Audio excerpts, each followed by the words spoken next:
بسم اللہ الرحمن الرحیم۔ یہ وظیفہ بڑی مشکل سے ملا ہے۔ سورۃ کوثر کا ایک سچا وظیفہ 100 کروڑ بھی مانگو گے ملیں گے۔ ایک دن میں معجزہ دیکھ لو۔ محترم ناظرین، سورۃ کوثر کا یہ وظیفہ بڑی مشکل سے ملا ہے۔ جھوٹ بولنے والے پر لعنت ہو، یہ سچا وظیفہ ہے۔ 100 ارب بھی مانگو تو ملیں گی۔ آج آپ کو ایک بہت ہی نایاب اور مجرب وظیفہ آپ تمام ناظرین جو اس ویڈیو کو دیکھ رہے ہیں، ان تمام دوستوں کے لیے اور بھائیوں کے لیے، اور میری خاص وہ بہنیں جو شدید پریشان ہیں، جو روزانہ کی بنیاد پہ کمنٹ کرتی ہیں کہ ہم جو ہیں وہ مالی طور پر شدید پریشان ہیں، ہمارے رزق میں اتنی رکاوٹیں ہیں، اتنے ہمارے رزق میں مسائل ہیں، ہم بیان نہیں کر سکتے۔ میرے بھائی کچھ کمنٹ کرتے ہیں اور میری بہنیں بھی کچھ کمنٹ کرتی ہیں کہ ہم جس کام میں بھی ہاتھ ڈالتے ہیں ہمیں نقصان ہی ہوتا ہے، ہمارا رزق بالکل بند ہو چکا ہے، کوئی راستہ ہمیں سمجھ ہی نہیں آتا، ہمیں بتائیں ہم کریں تو کیا کریں، ہم کون سا وظیفہ پڑھیں۔ ہم سارے وظائف بھی پڑھتے ہیں لیکن ہمارا جو کوئی وظیفہ ہے وہ اثر ہی نہیں کرتا۔ تو ناظرین، آج ان تمام دوستوں کے لیے اور بھائیوں بہنوں کے لیے انتہائی خاص اور مجرب ایک آزمودہ وظیفہ ان تمام لوگوں کو آج بتانے لگا ہوں۔ رزق اور دولت کے جتنے بھی مسائل ہیں، رزق اور دولت کے انشاءاللہ سارے بند دروازے کھل جائیں گے، اور جو لوگ قرضوں میں ڈوبے ہوئے ہیں، جن لوگوں کا بال بال قرضوں میں ڈوبا ہوا ہے، ان کا قرض بھی اتر جائے گا۔ جو بندہ نوکری کے لیے شدید پریشان ہے، رزق کے جتنے بھی مسائل ہیں، ان سب کے مسائل کے لیے آپ کو اس مسئلے کو ذہن میں رکھتے ہوئے یہ وظیفہ چلتے پھرتے آپ کو کر لینا ہے۔ جہاں بھی آپ موجود ہوں، کچن میں موجود ہوں، سفر میں موجود ہوں، گھر میں کوئی کام کر رہے ہو، بے حد خاص اور مجرب وظیفہ ہے۔ اس وظیفے کو پڑھنے کے لیے آپ کی سب سے پہلی تو وقت کی کوئی بھی پابندی نہیں، کسی بھی وقت آپ یہ وظیفہ کر سکتے ہیں۔ کام کر رہے ہیں، گھر میں موجود ہیں، جہاں کہیں بھی آپ موجود ہیں، سفر کر رہے ہیں، یا آپ نوکری پر ہیں، یا آپ کاروبار کی جگہ پر ہیں، نوکری پر ہیں، تو آپ اس سے مزید بہتر نوکری چاہتے ہیں، نوکری پر آپ کے مسئلے مسائل ہیں، اس کے لیے آپ یہ وظیفہ کرنا چاہتے ہیں، کسی بھی رزق کے مسئلے کے لیے آپ یہ وظیفہ فوراً اس مسئلے کو ذہن میں رکھتے ہوئے، اس حاجت کو ذہن میں رکھتے ہوئے، یا آپ کو کوئی بھی بڑی رقم کی ضرورت ہے، بالفرض آپ کو 10 لاکھ کی ضرورت ہے، تو آپ وہ ذہن میں رکھ کر یہ عمل کریں۔ آپ کو اس عمل کو کرنے سے پہلے نیت لازمی رکھنی ہے کہ مجھے فلاں کام ہے، مجھے اتنی رقم مل جائے۔ آپ کو اللہ پاک اس سے کئی زیادہ اللہ پاک عطا کر دیں گے۔ ناظرین، اس وظیفے کو جس کسی بھائی بہن نے بھی کیا تو اس نے اس وظیفے کو اپنا معمول بنا لیا۔ اس وظیفے کے اتنے فوائد ہیں، اس نے جب بھی یہ وظیفہ کیا اس کے فوائد اس کو اتنے ملے کہ اس نے پھر اپنی زندگی میں کبھی یہ وظیفہ چھوڑا ہی نہیں۔ اس نے ساری زندگی پھر یہ وظیفہ کرنے کی عادت بنا لی۔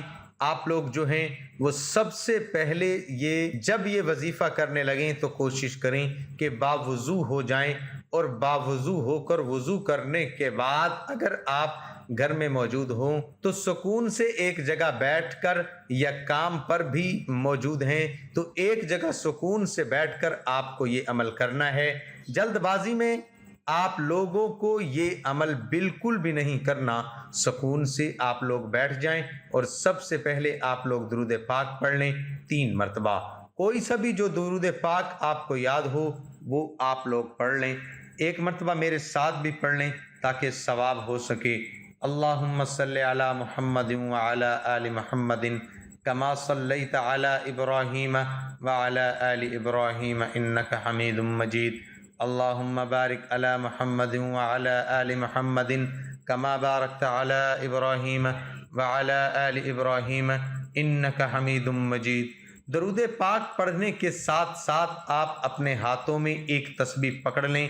اگر آپ کے ہاتھ میں تسبیح وہاں پر موجود نہیں ہے تو آپ انگلیوں پر بھی یہ وظیفہ، یہ عمل کر سکتے ہیں۔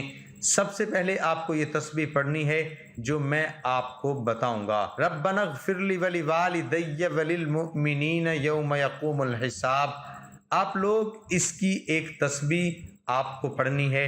اگر 100 مرتبہ آپ پڑھ لیں تو بہت ہی بہتر ہے، یا آپ کے پاس تسبیح میں جتنے بھی دانے ہیں آپ اتنے دانوں پر سب سے پہلے جو میں نے آپ کو ابھی پڑھ کر بتایا ہے آپ اسے پڑھ لیجئے۔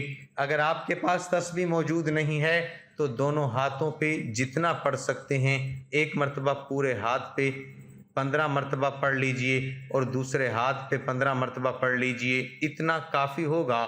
اگر تسبیح موجود ہے تو تسبیح میں موجود جتنے بھی دانے ہیں اتنی مرتبہ پڑھ لیں۔ آپ سب سے پہلے ابھی میں نے پڑھ کے بتایا اس کی ایک تسبیح آپ لوگ لازمی پڑھ لیجئے، اس کے بعد آپ فوراً سے 11 مرتبہ سب سے پہلے سورۃ کوثر پڑھ لیجئے۔ ناظرین، سورۃ کوثر آپ لوگ جیسے ہی پڑھ لیں 11 مرتبہ، اس کے بعد آپ کو یا اللہ یا اللہ یا اللہ کا ذکر کرنا ہے 11 مرتبہ۔ پھر اس کے بعد آپ دوبارہ سے 11 مرتبہ سورۃ کوثر پڑھ لیجئے، اور جیسے ہی آپ یہ 11 مرتبہ سورۃ کوثر پڑھ لیں اس کے بعد آپ کو دوبارہ سے 11 مرتبہ یا اللہ یا اللہ یا اللہ یا اللہ کا ذکر کر لینا ہے۔ پھر تیسری مرتبہ آپ لوگوں کو 11 مرتبہ سورۃ کوثر پڑھنے کے بعد پھر اس کے بعد آپ کو آخر میں یا اللہ یا اللہ یا اللہ کا پھر سے 11 مرتبہ گن کر شمار کر کے ذکر کرنا ہے۔ اگر اس کے کچھ اوپر بھی ہو جائے تو کوئی مسئلہ نہیں، لیکن کم سے کم 11 مرتبہ آپ کو یا اللہ کا ذکر کرنا ہے۔ عمل کو دوبارہ سمجھنے سے پہلے جو میں نے آپ کو بتایا کہ آپ لوگ درود پاک پڑھ لیجئے گا 3 مرتبہ یا 7 مرتبہ، اس کے بعد آپ کو یہ تسبیح پڑھنی ہے 100 مرتبہ، جتنی مرتبہ انگلیوں پر پڑھ سکتے ہیں انگلیوں میں پڑھ لیں۔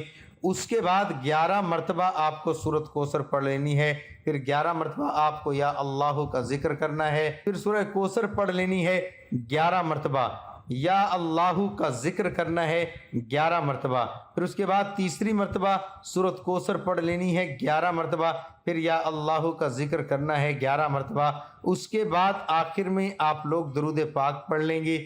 درود پاک پڑھ کے جیسے ہی درود پاک پڑھ لیں اس کے بعد آپ یاد رکھیے گا عمل شروع کریں۔ آپ کو اپنے دل میں حاجت یا مراد رکھنی ہے جس مقصد کے لیے آپ یہ عمل کر رہے ہیں، اور اس کے بعد درود پاک پڑھ لیں۔ عمل ختم ہو تو آخر میں آپ لوگ دعا ضرور مانگیے گا، تمام پریشانیوں کے لیے، حاجتوں کے لیے، دکھ تکلیف کے لیے اللہ پاک سے رو رو کر گڑ گڑا کر آپ کو دعا ضرور مانگنی ہے۔ اللہ پاک ضرور کرم فرمائیں گے۔ اگر آپ کو ویڈیو اچھی لگی ہو تو لائک ضرور کیجئے گا، اور میرے اس چینل کو سبسکرائب بھی کیجئے گا۔ اپنی دعاؤں میں یاد رکھیے گا۔